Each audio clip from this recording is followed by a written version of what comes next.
back from the brink of burnout and really not just survive, but start to truly thrive and optimize their health to become the peak performers that are going to grow their business to the next level. Now, alongside doing this, I've pushed myself through the six-figure mark in my business, and I want to share with you how my own training has changed from being a competitive bodybuilder, from being a competitive endurance athlete to where I am now. What lessons I've learned from traveling the world, being an international speaker, and truly see that you can be healthy, get healthy, stay healthy, even if you're traveling 366 days a year, 25 hours a day, 8 days a week. If you are traveling literally all the time, living in and out of hotels and all these different things that we do. Now, how I used to actually train was very, very obsessively. Now, I competed in 7 bodybuilding shows. I'd done different endurance events and trained for 2 marathons and loads of running and cycling. So it was very, very obsessive. Now, I will say that if I trained the way I used to train, if I was as obsessed with food the way I used to be, my business would not be where it is today. So let's just start with that part. I used to train 6-7 days a week. Sometimes I would train twice a day. I do not believe now that you need to train like that. I was very, very much using it as a coping mechanism. My identity was being in shredded, like veins upon veins, and competing on that stage, being judged by others. And I would be smashing myself all the time. I would ignore health markers like my sleep being an issue and all that sort of thing. The goal was to look good on that stage. That was what my goal. My goal was not health at the time. Now, if you'd have asked me at that time, I would have said, yes, of course, I want to be healthy. But I was not healthy at that time. Can you do competitions? Yes, you absolutely can. And grow your business, you absolutely can.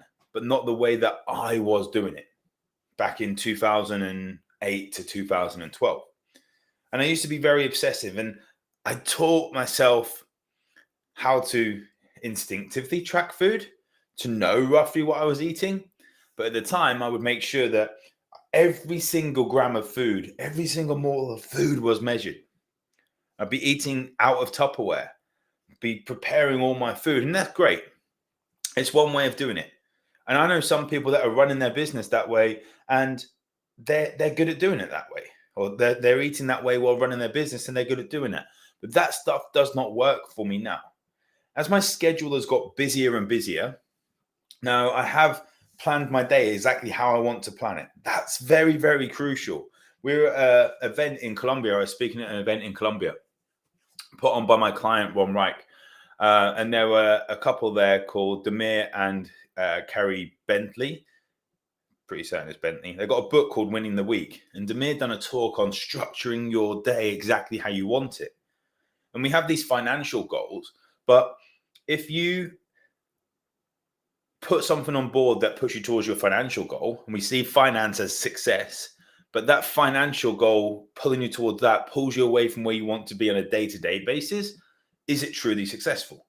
And we have to balance where we want to be successful in our daily makeup to our actual financial makeup.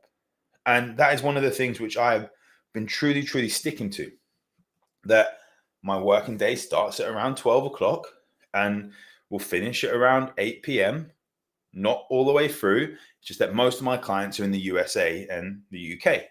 Therefore, around noon is after I've done my dog walk in the morning, my meditation, my journaling, getting outside in the sun, hydrating, whatever the things I'm doing there. Then it comes to doing my cycle, my run, or my weight training, whatever exercise I'm doing, get back, eat without rushing at a kitchen table or at the dining table. Then we go into the work time. And then I have a nap on most days for around half an hour if I feel I need it. If not, I meditate or I do some kind of journaling or listen to some kind of personal development book for around 30 minutes. That's scheduled into my day. And I've done it before. Now I've actually realized that you can actually have on your calendar set up a little bit of a buffer time. But sometimes I had clients book back to back, which is great. But then I realized actually I was then rushing to grab a shake or something like that. That wouldn't work. So we have the specific times that we eat. So you could say that it's kind of structured and rigid like I used to be with bodybuilding, but there is not that same mentality around it now. There is a slight flexibility.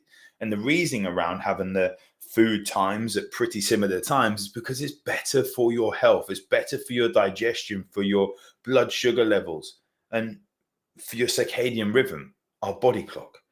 So my schedule wasn't going to change. It was only going to get busier as I hire a team. So I knew I needed to make sure that I had this structure in place. My workout intensity changed. Now, I used to just smash it, and I would get pride out of being so sore that I couldn't go to the toilet, or I'd have to hold the handrail as I walked down the stairs.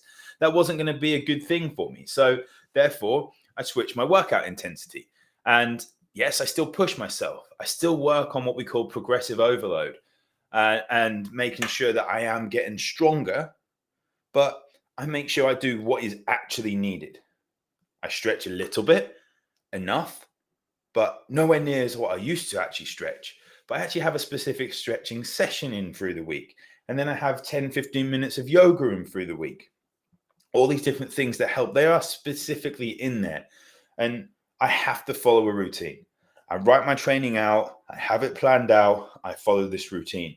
But if I do wake up and, for example, my HRV is lower than it should be, and I don't feel as good as I should be, that training intensity either gets dropped or I go for a walk.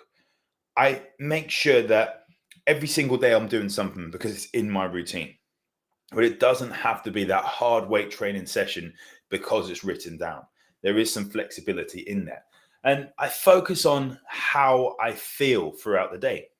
One of the big things that I've worked on, I've still got bloody insect bites from Colombia a month ago because I keep itching them. One of the big things that I've invested in is getting a really good standing desk. I went to a company here in Norwich who make bespoke standing desks, specifically what you need: the right top, the right width, the right fitting, the right stand colors, all these sorts of things. Do you need it on wheels? And Floyd said they're sorting me out with a really good desk. And I'm going to get him on my podcast and get him to talk about the benefits of the standing desk. Now, this isn't to say we stand all the time, but I've got a button here which I can press and it goes down and then we can go back up. So easy. But that allows me to switch between seated and standing. I get some movement throughout the day. One of the things I say to clients is that if you can move when you're on a call, if you don't 100% need a screen and the weather is okay, go out for a walk. You'll benefit from it. You'll be in a much better position energy-wise, and your client will then benefit on the other end. And the big thing, I think, which has really, really helped me when it comes to training and routine, is solidifying that morning routine. Now, I'm going to be having some more content on morning routines. What is the optimal morning routine, evening routine, helping us with sleep, helping us with focus and energy. But getting that morning routine nailed helps me so, so much.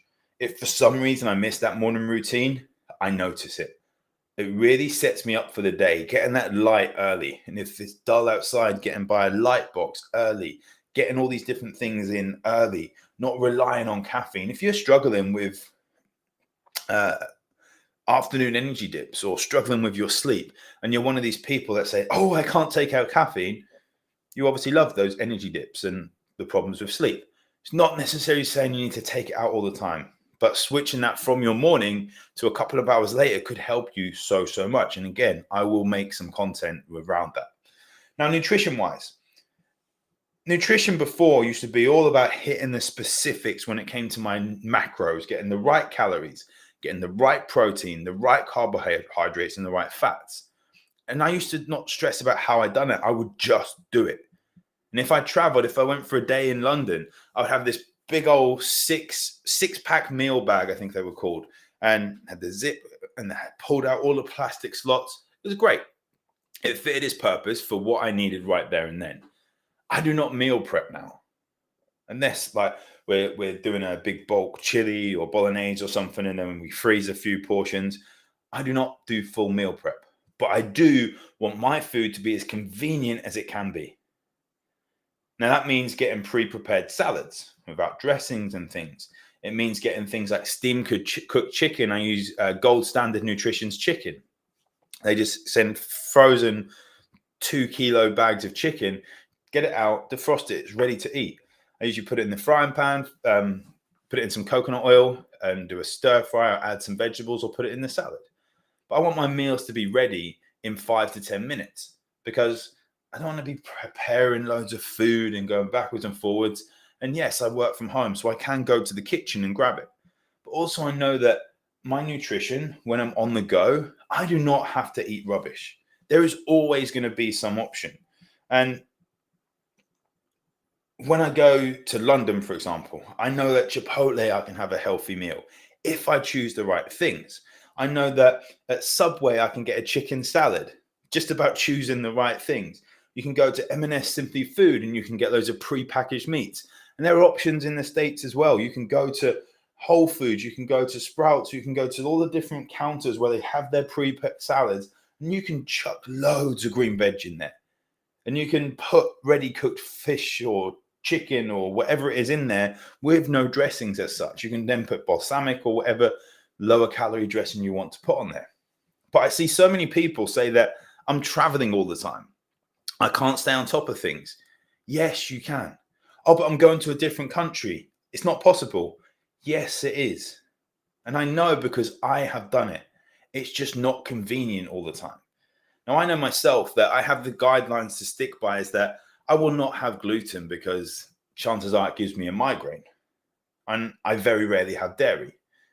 But I went to Colombia and I managed to keep gluten out. They speak a different language. I do not speak Spanish. There's some people around that could translate a little bit, but just looking at certain ingredients and using a little bit of my common sense to say that could have gluten in, let's not go towards that. Let's cut that out. And just looking at the menu and pointing to something and saying no to this, even with the language barrier, it helped. Now, some things that really did help me is that when people are going to events, when people say, what do you want to eat? And someone says, I'm not too bothered. Be bothered. Choose the restaurant where you want to eat, because then you can make the changes. Then you can make the additions or the subtractions. Now, I always had a guideline to say that I'm always going to get loads of vegetables with my food. And then I'll have burger without the bun, steak, chicken breast, whatever it is. But I might have like 2 or 3 portions of vegetables or side salad. The waiting staff look at you like, that's going to be expensive.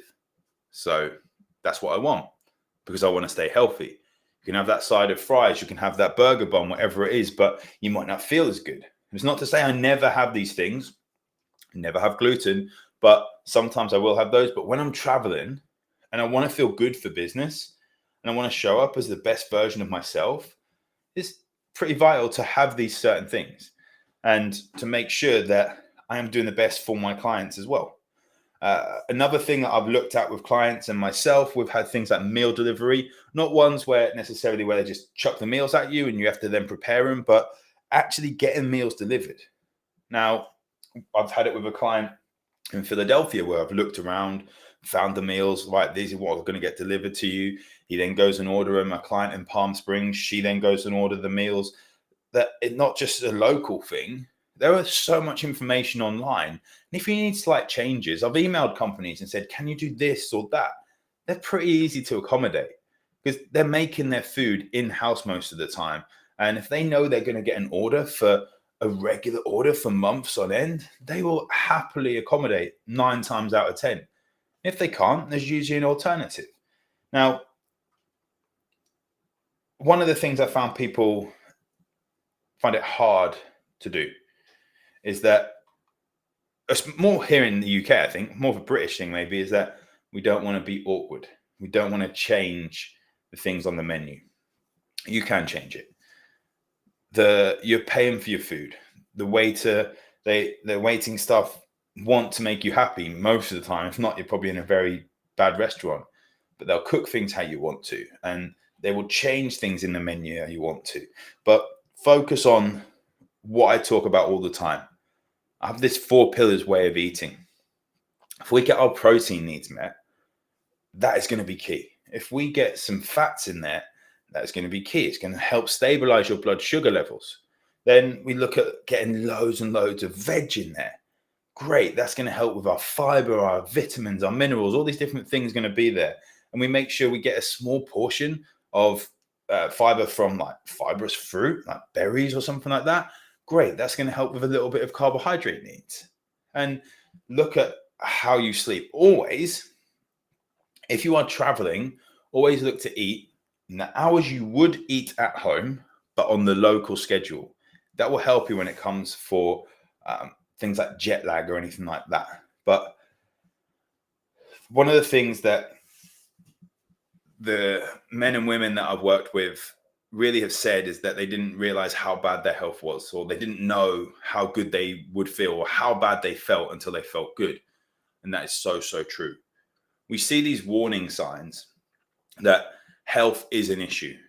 We're waking up through the night once, twice, and we kid ourselves it's to go to the toilet, when in reality it's because our blood sugars aren't stable enough and we've got inflammation in our body. We're relying on coffee, we're relying on nootropics, we're relying on Adderall and things to keep our focus going.